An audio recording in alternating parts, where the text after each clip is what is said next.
Hello friends. Today we are discussing about the class 12 topic chapter number 2 electrochemistry. Now बच्चों आज हम इस chapter की शुरुआत कर रहे हैं. इस चैप्टर में हमें क्या सीखने को मिलेगा बेटा. That we have what we study in this chapter कि how the chemical are use for the production of electricity and how the electricity can be use for a specific chemical reaction which does not occur without giving the electricity. Spontaneity की भी कुछ chemical reactions जो होती नहीं है, लेकिन अगर बाहर से हम कोई सोर्स ऑफ एनर्जी प्रोवाइड करें तो वो रिएक्शन स्पॉन्टेनियस हो जाती है, वो रिएक्शन फिजिबल हो जाती है. तो इस चैप्टर में हम ये सीखेंगे कि कैसे इलेक्ट्रिसिटी देकर हम अमाउंट को किसी भी सब्सटेंस के अमाउंट को डिपॉजिट कर सकते हैं, कि वो कितना डिपॉजिट हुआ है या फिर जितना अमाउंट डिपॉजिट हुआ है उसने कितनी इलेक्ट्रिसिटी ली होगी अपने उस अमाउंट को डिपॉजिट करने के लिए. So let's start with electrochemistry. Now, what is electrochemistry? Electrochemistry is the study of production of electricity from energy released during spontaneous chemical reaction. Electrochemistry क्या होती है बच्चे? कि इलेक्ट्रिसिटी को प्रोड्यूस करना. और वो कब प्रोड्यूस होती है electricity? From energy released during spontaneous chemical reaction. कि जब कोई रिएक्शन स्पॉन्टेनियस है, कोई रिएक्शन चल रही है, तो उससे जो एनर्जी प्रोड्यूस होएगी उससे हमें क्या प्रोड्यूस करनी है? Electricity. And the use of electrical energy to bring about. और इस इलेक्ट्रिकल एनर्जी को यूज़ करके हमने क्या करना है? कुछ नॉन स्पॉन्टेनियस केमिकल ट्रांसफॉर्मेशन भी करनी है.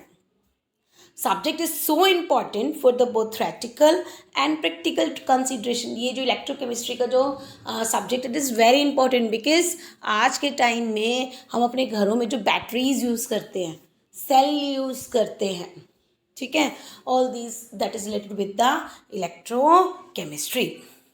A large number of metals, sodium hydroxide, chlorine, fluorine and other chemicals can be produced by the electrochemical methods. Batteries, I have told you, fuel cells जो स्पेसक्राफ्ट में use करते हैं वो क्या करते हैं? केमिकल एनर्जी को किस में बदल देते हैं? इलेक्ट्रिकल एनर्जी में. And use to a large scale in various instruments and the devices, जो कि वेरियस इंस्ट्रूमेंट और डिवाइसेस में यूज़ होता है. The reaction carried out electrochemically can be energy efficient and less polluting. जो हम इलेक्ट्रोकेमिकली रिएक्शंस करते हैं एक तो वो इको फ्रेंडली होती हैं, ठीक है, क्योंकि लेस पोल्यूटिंग होती हैं. Therefore, study of electrochemistry is important for creating new technologies that are eco-friendly. The transmission of the sensory signals through cells to brain and vice versa, and the communication between the cells are known to have electrochemical origin.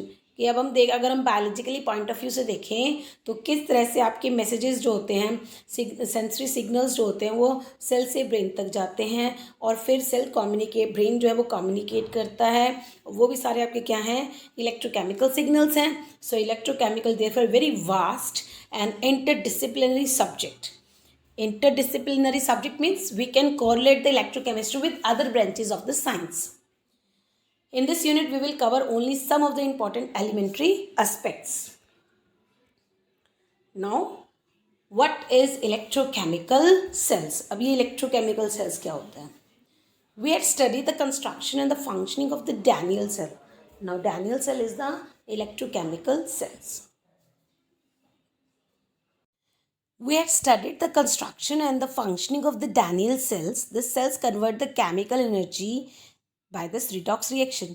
बच्चे क्या हुआ था जब हम redox reaction पढ़ने की शुरुआत करते हैं या इलेक्ट्रोकेमिकल सेल्स पढ़ते हैं तो क्या होता था? जैसे कि आपने 10th क्लास में पढ़ा कि जैसे हमने जिंक सल्फेट में कॉपर का रोड डाल दिया, ठीक है, या कॉपर सल्फेट के सॉल्यूशन में आयरन का रोड डाल दिया. तो जब हम कॉपर सल्फेट के सॉल्यूशन में आयरन का रोड डालते हैं solution is blue in color, but after some time this changes into the green in color क्योंकि copper has replaced by the Fe ion, so the solution color changes from blue to green. Now that will be the redox reaction. Redox means in that reaction in which oxidation and the reduction take place simultaneously. But जब हम जिस beaker में उस reaction को करते हैं तो जब आप उस बीकर को टच करोगे तो वो बीकर हमें कैसा मिलता है? गर्म. अब वो बीकर गर्म क्यों हुआ? क्योंकि ये एक्सोथर्मिक रिएक्शंस थी, हीट रिलीज हुई है। क्योंकि ये एक्सोथर्मिक रिएक्शन थी, क्योंकि रिएक्शन सिंगल बीकर में हुई है, इसलिए आपकी केमिकल एनर्जी किस में बदल गई? That will be in the heat energy. But क्योंकि एक रिडॉक्स रिएक्शन थी तो इलेक्ट्रॉन्स जो हैं वो प्रोड्यूस हुए होंगे, जो कॉपर ने लिए होंगे, आयरन ने इलेक्ट्रॉन्स दिए हैं, आयरन ने लॉस करे हैं, कॉपर ने गेन करे हैं। मीन्स जो सब्सटेंस ऑक्सीडाइज करेगा, जो सब्सटेंस ऑक्सीडेशन शो करता है वो इलेक्ट्रॉन लॉस करता है, और जो सब्सटेंस रिड्यूस होता है वो इलेक्ट्रॉन को गेन करता है।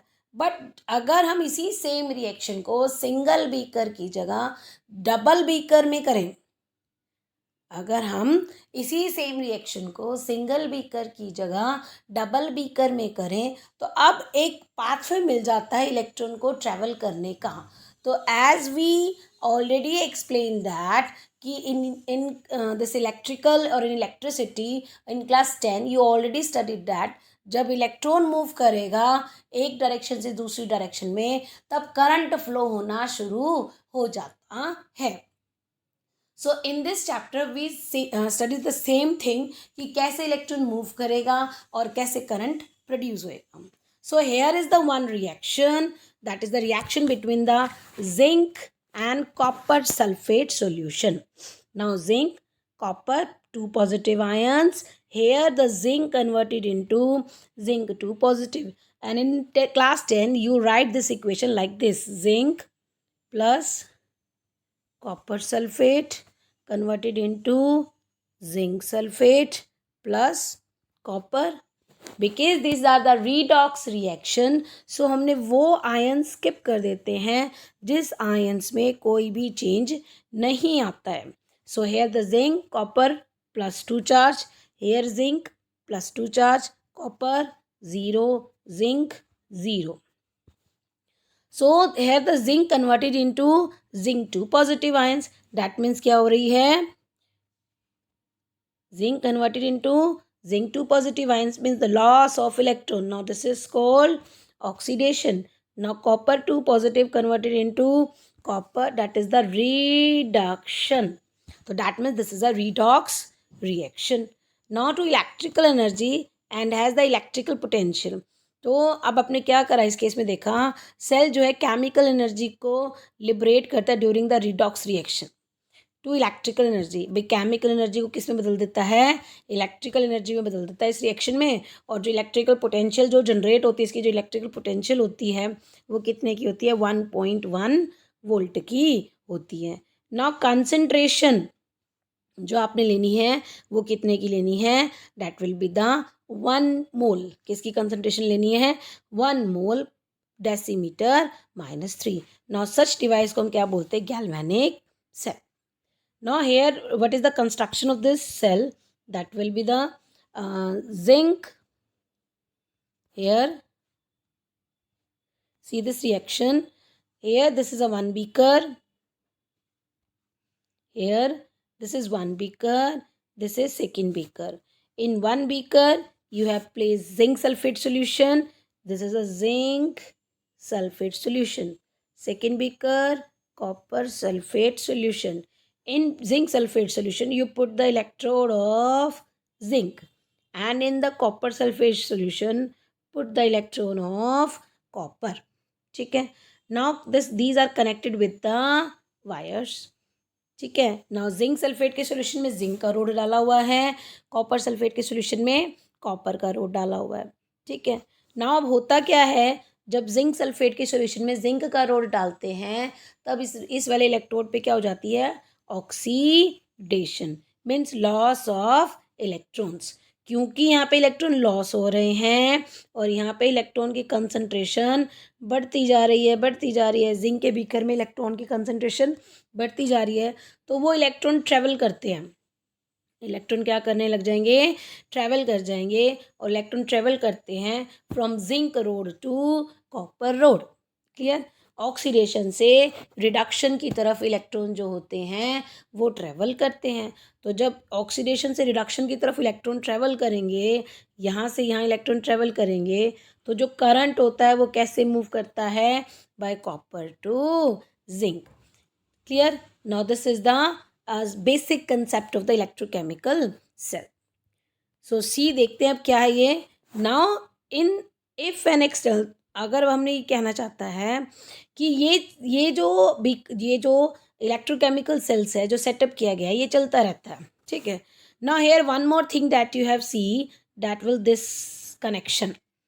Now this is the U shape tube and this is called salt bridge. this U shape bridge को क्या बोलते हैं? salt bridge. क्या बोलते हैं इसको? salt bridge. now this salt bridge that will be maintain the electrical neutrality. क्या maintain करेंगे? this salt bridge maintain the electrical neutrality of the solution without intermixing the solution. ये जिंक सल्फेट और copper sulphate के solution का intermixing नहीं होने देती. नौ ये जो सोल्ट ब्रिज होती है वो किसका बना होता है? एक gelatin like substance that is called the agar agar. किसका बना होता है? Gelatin like substance that is called the agar agar. Now अब ये जो अगर है इसको हम सॉलिडिफाइड फॉर्म में रखते हैं और सॉलिडिफाइड फॉर्म में यू शेप देकर इसके अंदर इनर्ट इलेक्ट्रोलाइट फिल कर देते हैं. Now what are inert electrolyte? जैसे for example potassium chloride, potassium carbonate, ammonium chloride, sorry ammonium nitrate. ठीक है. तो ये कुछ इनर्ट इलेक्ट्रोलाइट्स है जो हम इसके अंदर ऐड कर देते हैं. अब क्योंकि ये इलेक्ट्रोलाइट सिर्फ इलेक्ट्रिकल न्यूट्रलिटी को मेंटेन करेंगे without going any chemical change. Clear. Now अब हम देखते हैं if an external opposite potential is applied in the galvanic cell.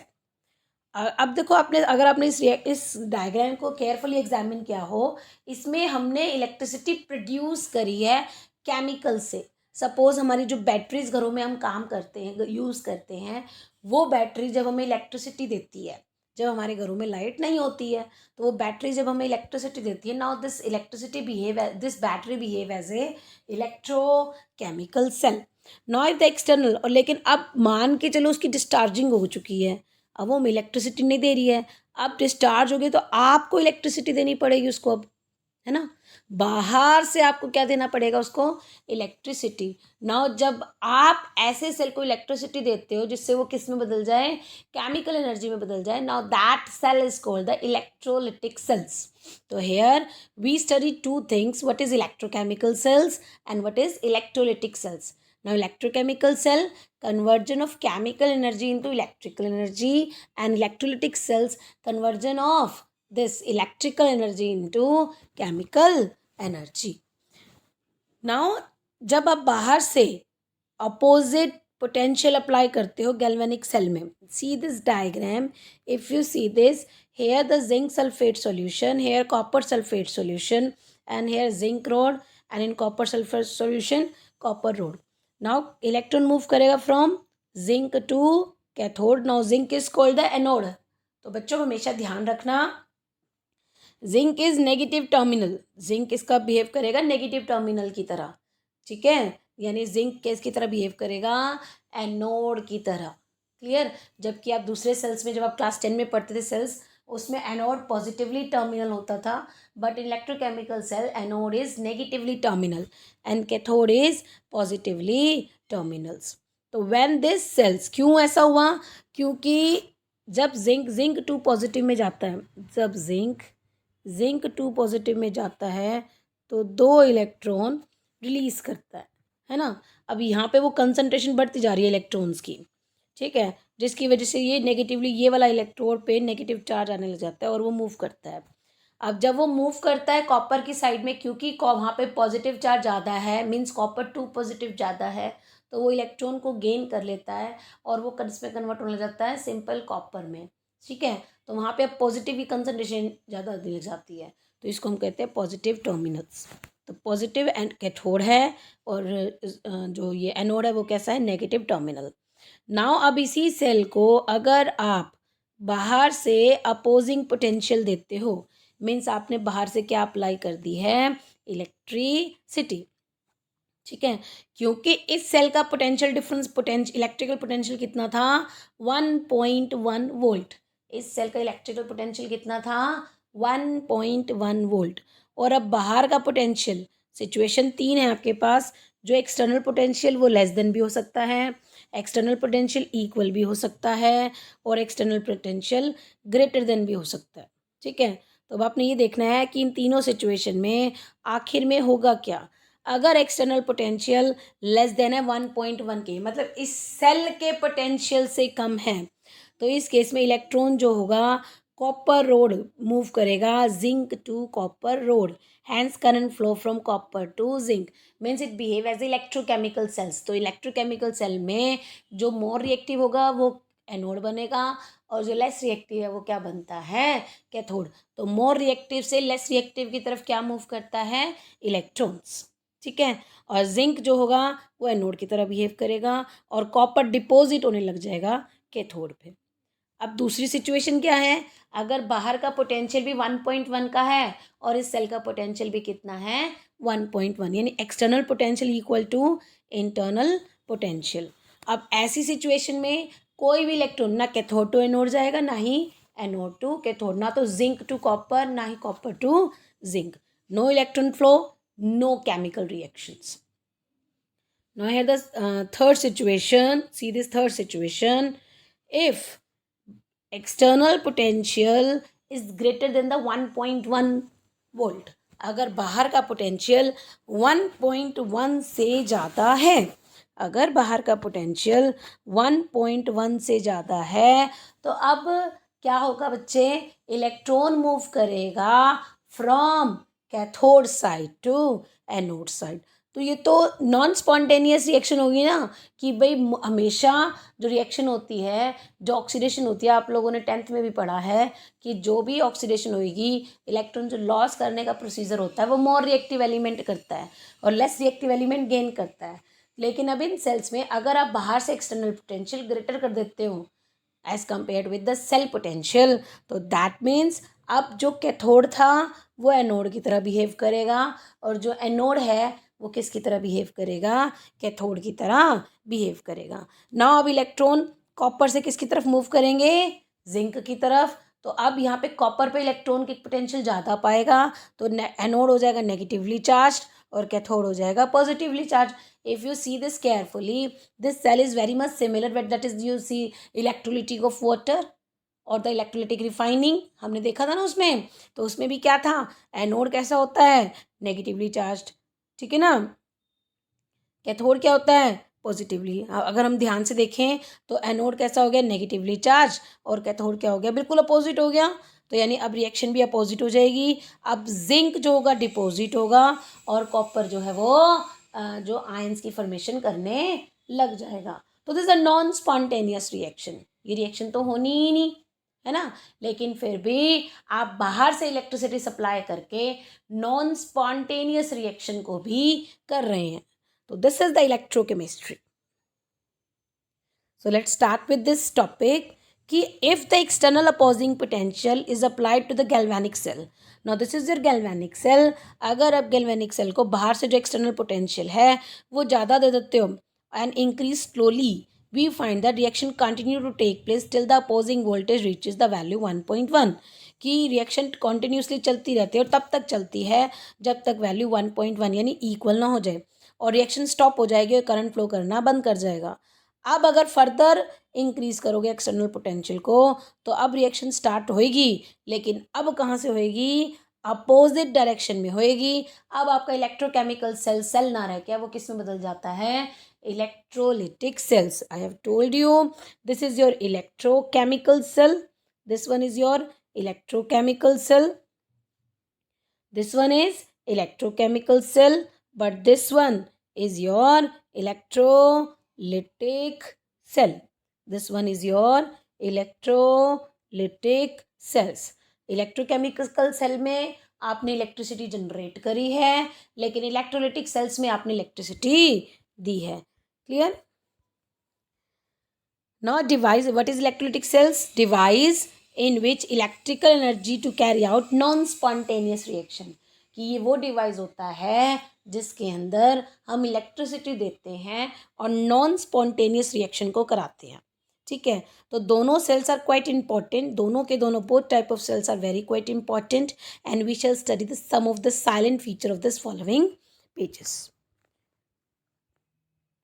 Now next is let's start with the galvanic cells. As mentioned earlier, galvanic cell जो होता है एक electrochemical cells होता है. ठीक है, जो केमिकल एनर्जी को किस में बदलता है, इलेक्ट्रिकल एनर्जी में. स्पॉन्टेनियस रिएक्शन होनी चाहिए पर वो, जैसे जिंक मोर रिएक्टिव था, कॉपर लेस रिएक्टिव था, तो इलेक्ट्रॉन मूव करेगा फ्रॉम जिंक टू कॉपर.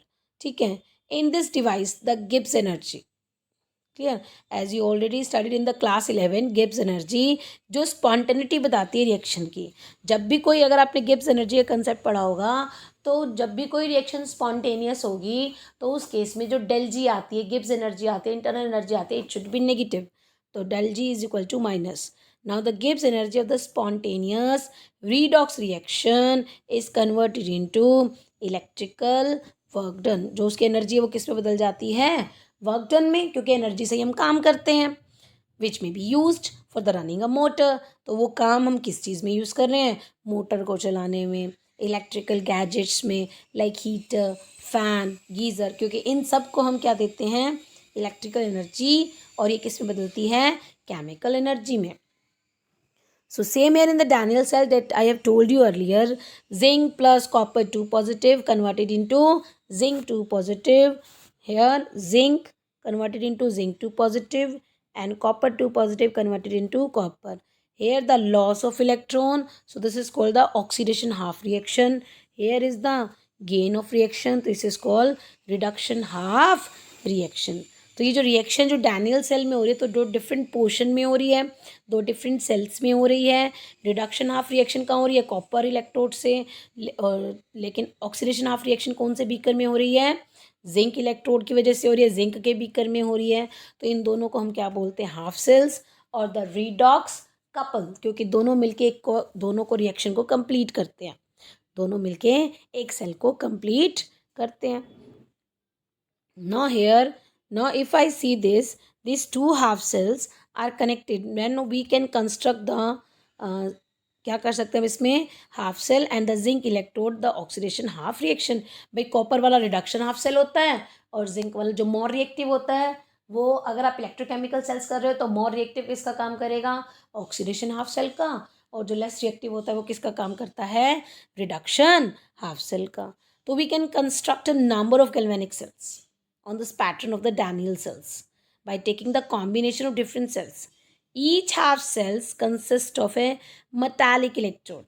हर एक सेल एक मेटालिक इलेक्ट्रोड से जो कि डिप किया हुआ है एक इलेक्ट्रोलाइट में. जैसे कॉपर सल्फेट के सॉल्यूशन में कॉपर का रोड है, जिंक सल्फेट के सॉल्यूशन में जिंक का रोड है. And these two half cells are connected by the wire through a voltmeter. Voltmeter आपको ये बताएगा कितने का पोटेंशियल डिफरेंस क्रिएट हुआ है, और एक स्विच होना चाहिए. ठीक है, ना इलेक्ट्रोलिटिकली of these two half cells are connected internally by the salt bridge. मैंने आपको बताया था कि इंटरनली वो किससे है, यू शेप ट्यूब से, जिसको हम क्या बोलते हैं, salt bridge. Now this is very important question, what is salt bridge. ठीक है, sometimes both the electrode dip in the same electrolyte solution. भाई कभी कभी क्या होता है, दोनों इलेक्ट्रोलाइट पे सेम सोल्यूशन डाल देते हैं. अब उस केस में हमें सोल्ट ब्रिज की नीड नहीं होती. ठीक है ना, लेकिन हम अब सोल्ट ब्रिज को पढ़ेंगे क्या है ना. At each electrode electrolyte interface there is a tendency of the metal from the solution to deposit on the metal electrode trying to make it positively charged. कि जब भी इलेक्ट्रोड और इलेक्ट्रोलाइट की रिएक्शंस होती है, देखो बेटो क्या होता है बच्चे, जब भी किसी इलेक्ट्रोलाइट में किसी इलेक्ट्रोड को डालते हैं तो उसकी कुछ टेंडेंसी होती है, या तो उसके साथ कुछ भी नहीं होना, उस इलेक्ट्रोड का कुछ नहीं होना, या फिर वो इलेक्ट्रोड ऑक्सीडाइज होएगा, या फिर सॉल्यूशन को क्या करेगा, क्या फिर उसका क्या होएगा, रिडक्शन. 3 केस है, या तो कुछ भी नहीं होना, या उसका ऑक्सीडेशन होना है, या फिर उसका रिडक्शन हो रहा है. अगर metal ions from the solution, there is a tendency of the metal ions, अगर मेटल आयंस की टेंडेंसी है solution from the solution to deposit on the electrode, अगर आपके इलेक्ट्रोलाइट में इतनी टेंडेंसी है, सपोज मैंने कॉपर सल्फेट का सॉल्यूशन आपको दिया है और उस कॉपर सल्फेट के सॉल्यूशन में कॉपर आयंस की इतनी टेंडेंसी है कि वो इलेक्ट्रोड के ऊपर जाके डिपॉजिट हो जाए, तो वो कैसा चार्ज हो जाता है? Positively charge. तो at the same time metal atom of the electrode have a tendency to go into the solution. तो एक कंडीशन ये भी हो सकती है कि इलेक्ट्रोड से मेटल की टेंडेंसी क्या हो जाए, वो इलेक्ट्रॉन से रिमूव होके किसके अंदर चला जाए? सॉल्यूशन के अंदर, and leave behind the electrode at the electrode trying to make it negatively charged. और वहाँ पे इलेक्ट्रॉन छोड़ देगा और वो नेगेटिवली चार्ज्ड हो जाएगी। तो ये चीज़ आपको समझ में आई बच्चे, कि जब भी किसी इलेक्ट्रोलाइट में, क्लियर, तो हम सी दिस, हमारे पास दो सिचुएशन है, ठीक है। Suppose this is copper sulphate solution, this is also copper sulphate solution. ये हमने कॉपर का क्या डाल दिया? रोड। और ये भी हमने क्या डाल दिया? कॉपर का रोड। अब दो कंडीशन है कि कॉपर टू पॉजिटिव सॉल्यूशन से आए और इसके ऊपर डिपॉजिट होना शुरू कर दें, या फिर कॉपर आयंस सॉल्यूशन के अंदर जाएं और सॉल्यूशन में मिक्सअप हो जाएं, ठीक है। दो कंडीशन है, या तो सॉल्यूशन से आए इलेक्ट्रोड पर डिपॉजिट हो जाए, ठीक है। अब उस केस में मेटल इलेक्ट्रोड के, क्योंकि पॉजिटिव चार्ज इलेक्ट्रोड के ऊपर डिपॉजिट होता जा रहा है, तो ये इलेक्ट्रोड कैसा हो जाएगा? Positively charged. या फिर मेटल आयन से, मेटल के जो इलेक्ट्रोड आपने लिया उसमें से इलेक्ट्रॉन निकले या फिर आयन निकले और सॉल्यूशन के अंदर चला जाए और इलेक्ट्रॉन्स को इसके ऊपर छोड़ दें, तो इलेक्ट्रोड आपका कैसा हो जाएगा? Negatively charged. तो आपका इलेक्ट्रोड कैसा हो जाएगा? Negatively charged. तो दोनों ही केसेस में चार्जेस का सेपरेशन है, एक जगह पॉजिटिव चार्ज ज़्यादा है तो एक जगह नेगेटिव चार्ज ज़्यादा है। तो डिपेंडिंग अपॉन द टेंडेंसी, कि ये टेंडेंसी के ऊपर डिपेंड है कि इलेक्ट्रोड पॉजिटिवली चार्ज होगा कि इलेक्ट्रोड नेगेटिवली चार्ज होगा, ये डिपेंड करेगा सॉल्यूशन के रिस्पेक्ट में, ठीक है। So there is a separation of charges and depending on the tendency of two opposing reaction, कि दो अपोजिट रिएक्शन की टेंडेंसी के बेस पर इलेक्ट्रोड या तो पॉजिटिवली चार्ज होगा या फिर क्या होगा? Negatively charge with respect to the solution. अब यहाँ पे एक जगह पॉजिटिवली चार्ज ज़्यादा है, अगर इलेक्ट्रोड पॉजिटिवली चार्ज हो गया है तो सॉल्यूशन में कम है पॉजिटिव चार्ज, और अगर इलेक्ट्रोड नेगेटिवली चार्ज हो गया है तो सॉल्यूशन में नेगेटिव चार्ज कम है। तो दोनों ही केसेस में क्या क्रिएट होएगा? आपका पोटेंशियल डिफरेंस। तो अब what is potential difference? Difference between the electrode and electrolyte. क्योंकि ये इलेक्ट्रोड पर है तो इसे बोलते हैं electrode potential. When the concentration of all the species involved in a half cell is unity, means आपने कॉपर सल्फेट का भी 1 m का सोल्यूशन लिया, 1 molar, 1 molar means molarity is 1, और जिंक सल्फेट का भी आपने कितने का सोल्यूशन लिया है? 1 m का। मीन्स दोनों की कंसंट्रेशन अगर आपने यूनिटी रखी है तो अब वो कहलाएगा आपका स्टैंडर्ड इलेक्ट्रोड पोटेंशियल। अगर कंसंट्रेशन टेकन एज यूनिटी तो उसे हम क्या बोलेंगे? Standard electrode potential. Now, according to IUPAC convention, International Union of Pure and Applied Chemistry, standard reduction potential now called the standard electrode potential। बच्चे आज के time में किसी भी इलेक्ट्रोड के ऊपर जब हम पोटेंशियल देखते हैं, that electro potential is the reduction potential, oxidation potential नहीं देखते, चाहे वो बीकर, चाहे वो इलेक्ट्रोड ऑक्सीडाइज ही क्यों ना हो रहा हो, लेकिन हमें किसका देखना है? रिडक्शन पोटेंशियल का। क्लियर? इन ए गैल्वेनिक सेल, हाफ सेल जिसके अंदर ऑक्सीडेशन हो रही है उसको हम क्या बोलते हैं? एनोड। जहाँ पर ऑक्सीडेशन होती है मीन्स जहाँ से इलेक्ट्रॉन लॉस करेगा, जो इलेक्ट्रॉन को लॉस करेगा ये इलेक्ट्रॉन दे देगा, वो क्या कहलाएगा? एनोड। और जो नेगेटिव टर्मिनल है, and it has a negative terminal, anode is negatively charged. और जो हाफ सेल जो इलेक्ट्रॉन्स को गेन करेगा, लेकिन गेन कर रहा है लेकिन पॉजिटिवली चार्ज्ड है, तो उसको हम क्या बोलेंगे? कैथोड। तो इट, क्लियर हुआ? तो it has a positive potential with respect to the solution. तो there exist a potential difference between the two electrode as soon as switch is is the on position, ठीक है। दस दे exert ए potential, अब इसलिए वो एक दूसरे क्या करते हैं, पोटेंशियल डिफरेंस एक्सर्ट करते हैं। दस, ठीक है।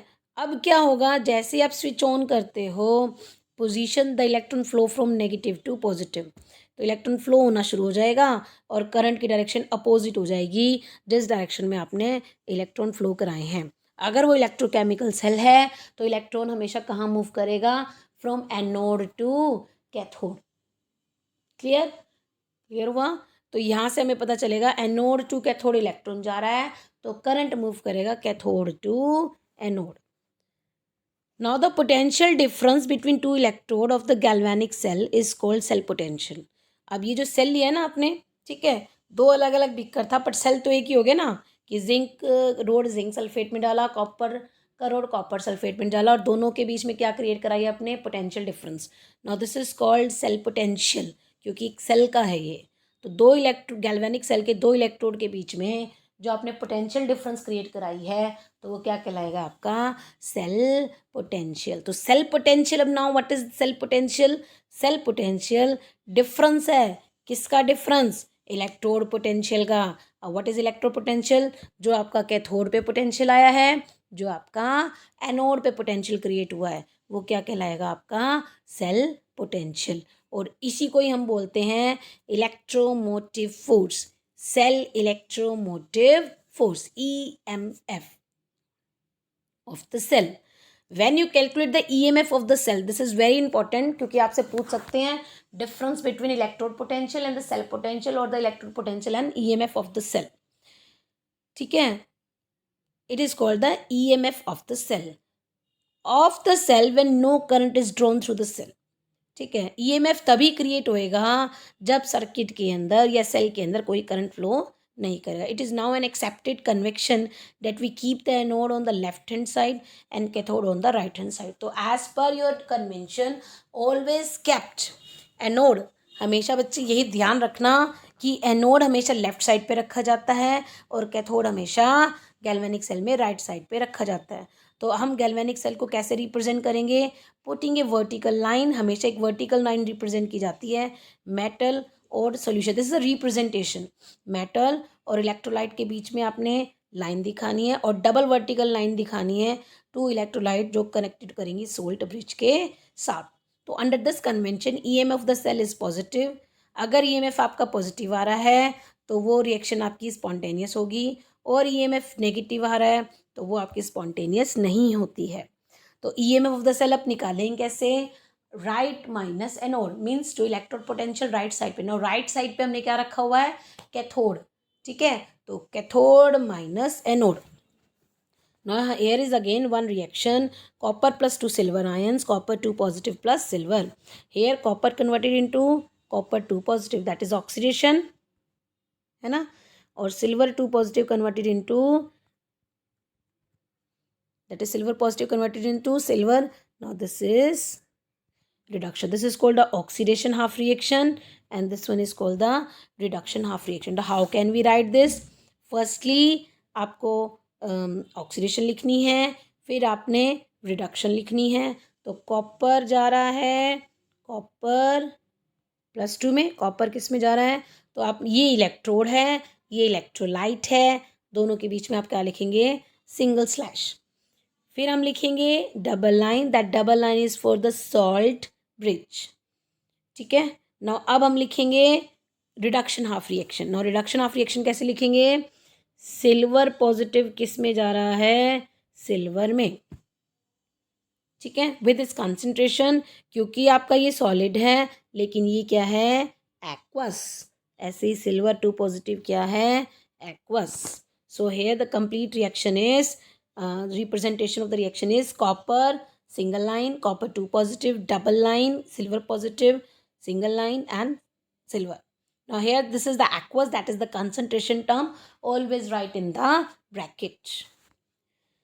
So इलेक्ट्रोड पोटेंशियल अब कैसे निकालेंगे, right minus anode, right side पे क्या है, कैथोड, कैथोड किस पे हो रहा है, सिल्वर पर, कैसे लिखेंगे आप, कॉपर पॉजिटिव स्लैश सिल्वर, क्योंकि all the reduction potential, all the oxidation, और whether it is oxidation whether it is reduction, we have to write in the reduction potential. तो इसलिए पहले सिल्वर पॉजिटिव करा, फिर क्या लिखा, silver. Same here for the copper, copper पे हो तो ऑक्सीडेशन रहा था, लेकिन हमने कैसे लिखना है, एज रिडक्शन पोटेंशियल। तो copper two positive slash copper. तो we can easily find out this. I hope you understand this concept of electrochemistry or the electrochemical cells. Okay students, bye bye.